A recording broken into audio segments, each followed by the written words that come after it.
জানিয়ে দিব হাতে থাকা সর্বশেষ আপডেট আন্তর্জাতিক সংবাদ। প্রথমেই সংবাদ শিরোনাম, এরপর বিস্তারিত।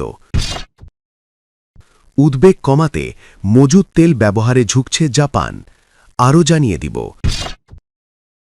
নেতানিয়াহুর কফির ভিডিও ডিপফেক, দাবি মুখ খুলল ইসরায়েল, আরও জানিয়ে দিব। পারমাণবিক অস্ত্রে ঝুঁকতে পারে ইসরায়েল, সর্বশেষ জানিয়ে দিব।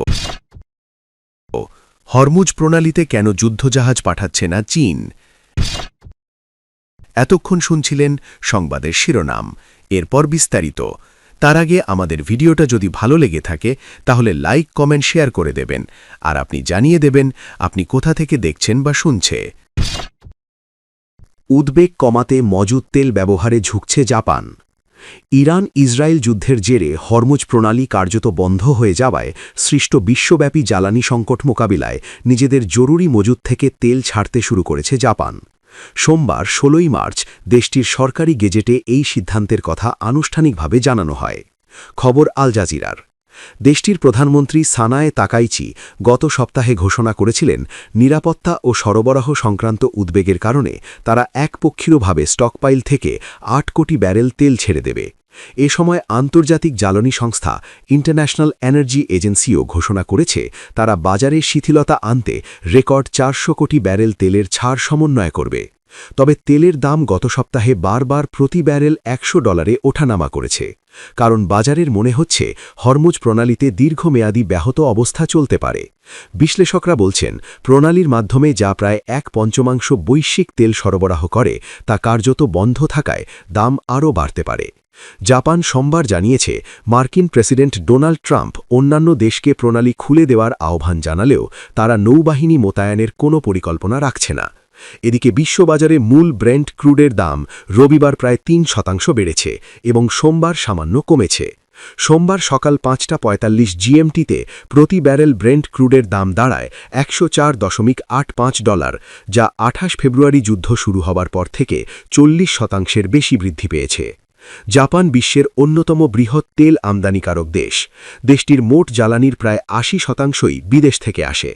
এছাড়া জাপানের তেলের মজুদ এতটুকু যে দেশটির অভ্যন্তরীণ চাহিদা ২৫৪ দিন পূরণ করা সম্ভব।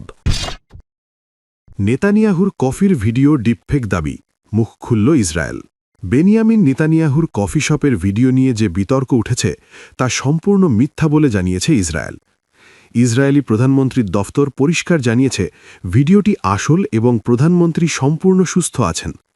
আনাদোলু সংস্থার প্রতিবেদন অনুযায়ী নেতানিয়াহুর দফতর বলেছে এগুলো ভুয়া সংবাদ, প্রধানমন্ত্রী ভালো আছেন। ইসরায়েলের পক্ষ থেকে সবচেয়ে শক্তিশালী প্রমাণ এসেছে জেরুজালেমের সেই ক্যাফে থেকে। দ্য সাতাফ ক্যাফে তাদের ইনস্টাগ্রামে নেতানিয়াহুর ছবি পোস্ট করেছে। সেখানে স্পষ্ট দেখা যাচ্ছে প্রধানমন্ত্রী সেখানে কফি উপভোগ করছেন। ক্যাফেটি লিখেছে, আজ সাতাফে প্রধানমন্ত্রী ও তার দফতরকে স্বাগত জানাতে আমরা অনেক খুশি। নেতানিয়াহু নিজেও ভিডিওতে সমালোচকদের সরাসরি জবাব দিয়েছেন। মৃত্যুর গুজব ও ৬ আঙুলের ভিডিও নিয়ে মজা করে বলেছেন, আঙুল গুনতে চাও, এই নাও বাম হাত, এই নাও ডান হাত, দেখলে? কফির কাপ তুলে বলেছেন, লেখাইম, জীবনের জন্য। তবে সেই ভিডিওর মন্তব্যে এক ব্যবহারকারী গ্রোককে প্রশ্ন করেন এই ভিডিও আসল না নকল। প্রশ্নের জবাবে গ্রোক জানায় ভিডিওটি এআই দিয়ে তৈরি।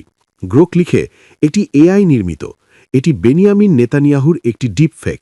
কফি শপে বসে ইরান ও লেবানন অভিযান নিয়ে গল্প করছেন এমন কোনো সত্যিকারের ঘটনা কোথাও নথিভুক্ত নেই। মূল পোস্টেই এটিকে মুক্তি না পাওয়া উন্নত এআই প্রযুক্তি বলা হয়েছে।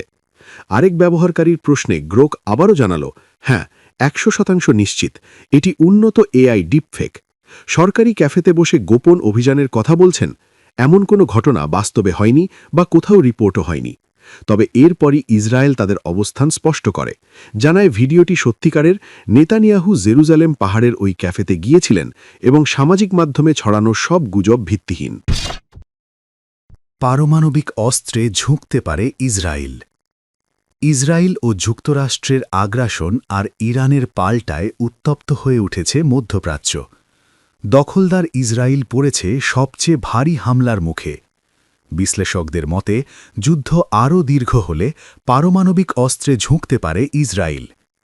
মার্কিন প্রেসিডেন্ট ডোনাল্ড ট্রাম্পের কৃত্রিম ও ক্রিপ্টোকারেন্সি বিষয়ক উপদেষ্টা ডেভিড স্যাক্স সম্প্রতি অল ইন নামের একটি পডকাস্টে দাবি করেছেন, নিজেদের অস্তিত্বের হুমকিতে পড়লে ইসরায়েল পারমাণবিক অস্ত্র ব্যবহার করতেও পারে। তিনি বলেন, ইসরায়েল বর্তমানে বড় ধরনের চ্যালেঞ্জের মুখে রয়েছে। ডেভিড স্যাক্স ২০২৫ সালের জুনে হওয়া ১২ দিনের যুদ্ধের সঙ্গে বর্তমান পরিস্থিতির তুলনা করেন। তার মতে, আগের সংঘাতে ইরান বেশি ক্ষেপণাস্ত্র ও ড্রোন ব্যবহার করলেও এবার তুলনামূলক কম সময়ের যুদ্ধেই বেশি প্রাণহানি, অবকাঠামোগত ক্ষতি এবং ব্যাপক বাস্তুচ্যুতি ঘটেছে। সংঘাত দ্রুত শেষ করার আহ্বান জানিয়ে স্যাক্স বলেন, ইরানের সামরিক সক্ষমতাকে উল্লেখযোগ্যভাবে দুর্বল করার মাধ্যমে যুক্তরাষ্ট্র ইতোমধ্যে তার প্রধান লক্ষ্য অর্জন করেছে। তিনি বলেন, এখনই বিজয় ঘোষণা করে সংঘাত থেকে বেরিয়ে আসার ভালো সময়।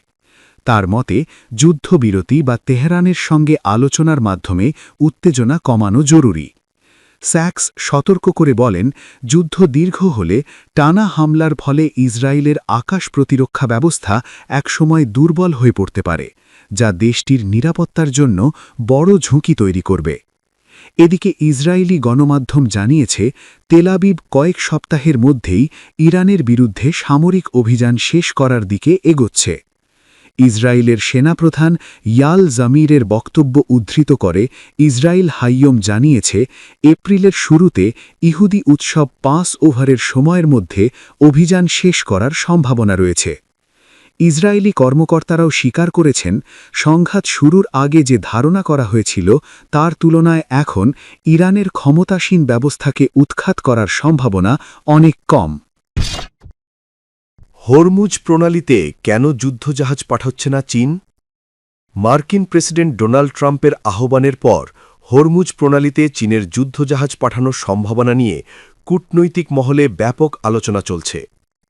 বেইজিং থেকে পাওয়া বিভিন্ন বিশ্লেষণ ও পরিস্থিতির প্রেক্ষাপটে দেখা যাচ্ছে, চীন এই অঞ্চলে সামরিক হস্তক্ষেপ বা যুদ্ধজাহাজ পাঠানোর বিষয়ে এখনই কোনো ইতিবাচক সংকেত দিচ্ছে না।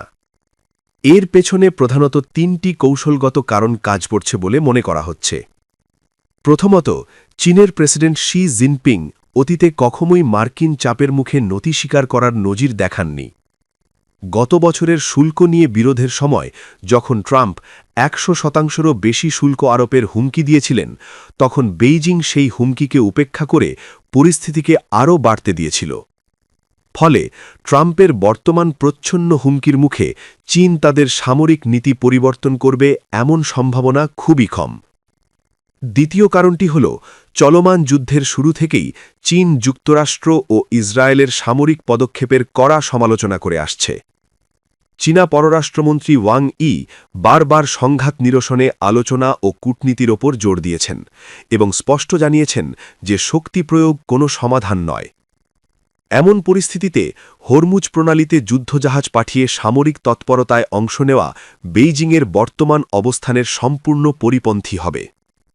সর্বশেষ এবং সবচেয়ে গুরুত্বপূর্ণ কারণটি হল ইরানের সাথে চীনের দীর্ঘদিনের সুসম্পর্ক। যদিও বিষয়টি দাপ্তরিকভাবে নিশ্চিত নয়, তবে বিভিন্ন রিপোর্টে দাবি করা হচ্ছে যে চীনা জাহাজগুলো এখনও নির্বিঘ্নে হরমুজ প্রণালী পার হতে পারছে। চীন যেহেতু ইরানের তেলের সবচেয়ে বড় ক্রেতা, তাই তেহরানের সাথে তাদের একটি বিশেষ বোঝাপড়া থাকার সম্ভাবনা রয়েছে। যদি চীনা জাহাজগুলো কোনো বাধা ছাড়াই চলাচল করতে পারে, তবে সেখানে বাড়তি ঝুঁকি নিয়ে যুদ্ধজাহাজ পাঠানোর কোনো যৌক্তিক কারণ বেইজিংয়ের কাছে অবশিষ্ট থাকে না।